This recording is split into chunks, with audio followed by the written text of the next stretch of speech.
All right, guys, this is lesson 3.3, and the assumption in this lesson is that we've already done part of this in class together. You had a unit circle, and you filled that out. We put in not just the angles, the pi fourths, the pi thirds, that business, but we filled in the sines and the cosines, and you should have some kind of a unit circle as we start this that looks something like this.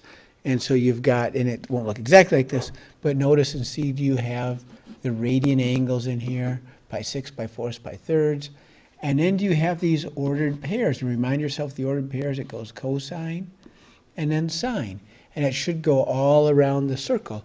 And so that's the assumption as we're starting this, that you have this. Okay, and if not, that was explained in class, and you'll want to get that part of it. Okay, and so this first slide was already explained in class. So now what we want to do is we want to practice using this unit circle. And there's two ways to do it. One is just blatantly look the answers up on the unit circle, and we can certainly do that and check our answers. But the second is hopefully have some kind of a thought process, so you're doing these in your head a little bit. You're thinking through and saying, oh, that makes sense where this is at. So I want to take you through that thought process that hopefully you're going through. We'll look them up on the unit circle too and check, but ideally you want to get independent of that unit circle and just kind of think through these. Okay, first question is, what's the sine of 7 pi 6? And again, as you think through your unit circle, you knew half a rotation was pi, and if you come down just 1/6 more, so that was 6/6 if you break that up.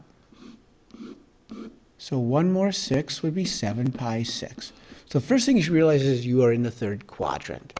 And in the third quadrant, you should realize a smart trig class. Whatever your sign is going to be, it's going to be negative. Okay, then one really nice thing about the radian measures is this. Anything with a 6, once your fractions are reduced, anything with a 6th in it, 7 pi 6, 11 pi 6, 5 pi 6, they're going to have the same reference angle as pi 6. So you can bring it back again to the first quadrant, just like we did with our degree measures.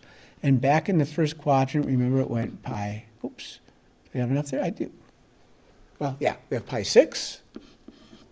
Then we would also have in here a pi fourths, and we'd have our pi thirds. So we had 3 different angles that we had typically in our first quadrant. And now sine, remember, is the y coordinate.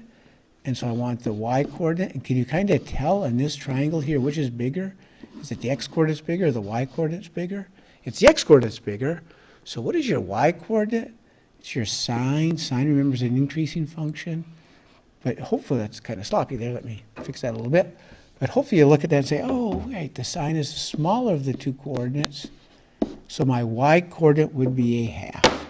Remind yourself, though, 7 pi 6, we're in the third quadrant, so we get negative 1/2. And again, we'll verify this on your unit circle, but ideally you're kind of thinking through these. All right? Hopefully that made some sense. Let's try it again. Let's think through 5 pi thirds. You've got your unit circle. Now we went with thirds, so remember pi is like 3/3. So 1/3, 2/3, 3/3, and a 4/3, and a 5/3. So 5/3 of the way around, actually not 5/3 of the way around, but 5/3 pi radians is somewhere over here. So it's in the fourth quadrant. All right, let's get rid of that picture just so we have space here. So 5 pi thirds is in the fourth quadrant. A smart trig class. I know this answer is going to be positive. Okay, ends in thirds. So I can think through my angles here. I had a pi 6 and a pi fourths and a pi third. It's going to have the same reference angle as pi thirds. Cosine is the x coordinate. Oh, look, the x coordinate keeps getting smaller. So for pi thirds, that is 1/2. And again, we will verify all these. Next one, tangent. 4 pi thirds. Where does 4 pi thirds? Let me keep getting rid of this picture as we think through it. So 4 pi thirds, where would that put you? Here's 3/3. So 4/3 puts you in the third quadrant. A smart trig class. I'm sorry, a smart trig. Tangent is positive. Same as 4 pi thirds is the same as pi thirds. What was the tangent value of pi thirds? You want to probably just remember that one. That one was the one that came out to be root 3. Next one, secant, 5 pi 6. Secant, reciprocal of cosine. Where is 5 pi 6? Let's think through this. 5 pi 6. Well, 6 is a whole, so that is 6 pi 6. So 5 pi 6, we back it up just a little bit. 5 pi 6, that's the second quadrant. A, smart. Sine is positive. Secant, though, is reciprocal of cosine, so this is going to be negative. Pi 6, 5 pi 6, same as pi 6. Pi 6 is this angle here. Cosine is your x-coordinate. Look, your x-coordinate gets smaller and smaller, so pi 6 would be your biggest one. That's root 3 all over 2. And our last one here, cotangent of 13 pi thirds. Wait, that seems a little excessive. A rotation, remember, is 2 pi. In terms of 6, that'd be 6 thirds. So just like when they gave us angles bigger than 360, we would take off 360s. Angles bigger than 2 pi, we'll take off 2 pi. So I'm going to subtract 2 pi, which is 6 thirds, which leaves me 7 pi thirds. That's still too big. Take off another 2 pi, or another 6 thirds, which leaves me pi thirds. So my reference angle is pi thirds. I've got the cotangent. Cotangent is reciprocal of tangent. Pi thirds is in the first quadrant. That's a nice one. That's this angle right here. The tangent is root 3, so the cotangent is 1 over root 3. And I'll rationalize that and get square root of 3 over 3. First quadrant, don't worry. Everything is positive. Okay, let's just pull out the unit circle and see if we also could have found it there. Again, ideally, oops, let me just kind of scooch back and forth on these. Ideally, we're thinking through these. So first one, sine 7 pi 6. Let's verify that one. 7 pi 6, sine is our y-coordinate. Oops, don't need the calculator. I will get this right. Sine is 7 pi 6. Let's see, where's 7 pi 6? Here it is. Sine is the y-coordinate, negative 1/2. That one checks out.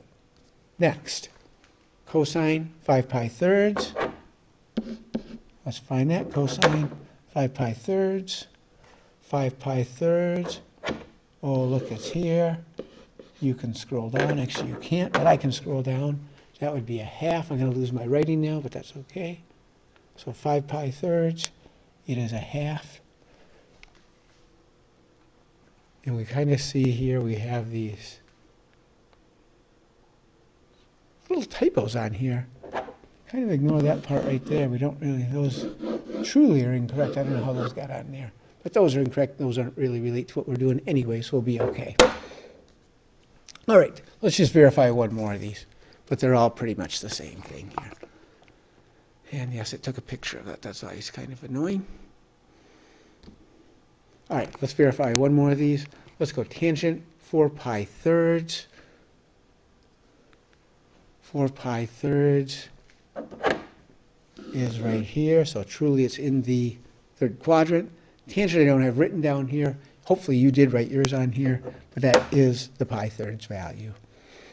All right, so it seems like these are working out. And again, better is if you're not using your unit circle, but if you are, as a crutch early on, that's okay.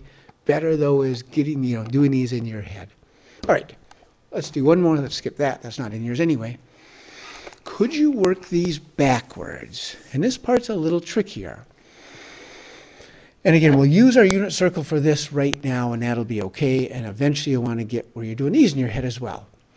Now backwards, I would like to know what angle, when I take the sine of it, gives me a half. And guys, look, they tell you one interval to look in. Look between pi halves and pi, and figure out where the sine is a half. All right, so where does the sine a half between pi halves and pi? Let's look at unit circle. Where's pi halves? Where's pi? That's the second quadrant. So pi halves and pi puts me somewhere in here. I wanted the sine to be a half. Wait, sine is the y-coordinate right there. What angle am I talking about? Right there, 5 pi 6.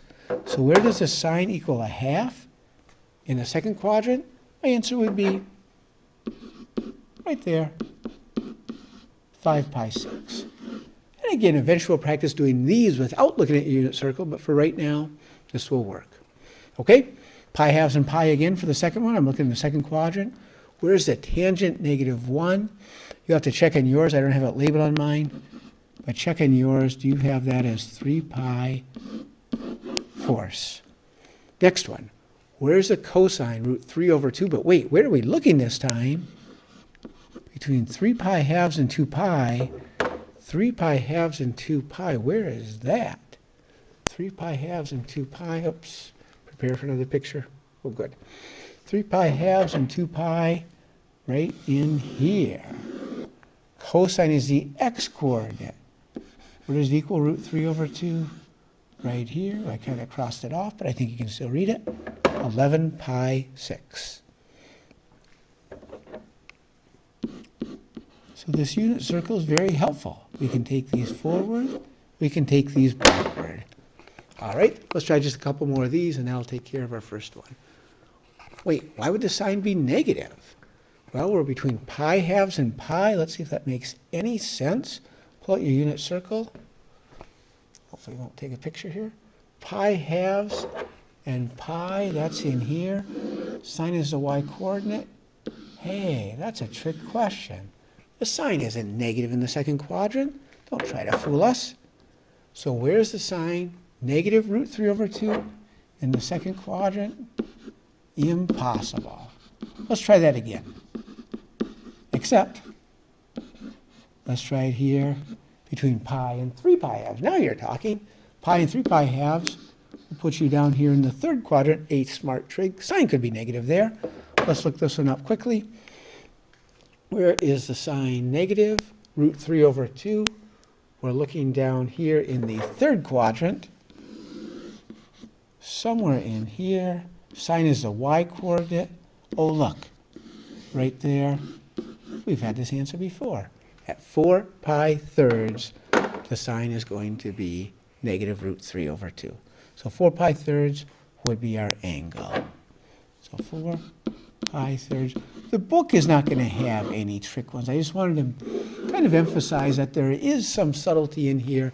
They're only going to give you ones that work, so they're not going to ask you in the second quadrant for a negative sign value. But just understand there's certain questions that would be incorrect to ask. All right, this is the main part of the video. There's a second video that follows that's very short and hopefully very straightforward. But these are the main ideas right here.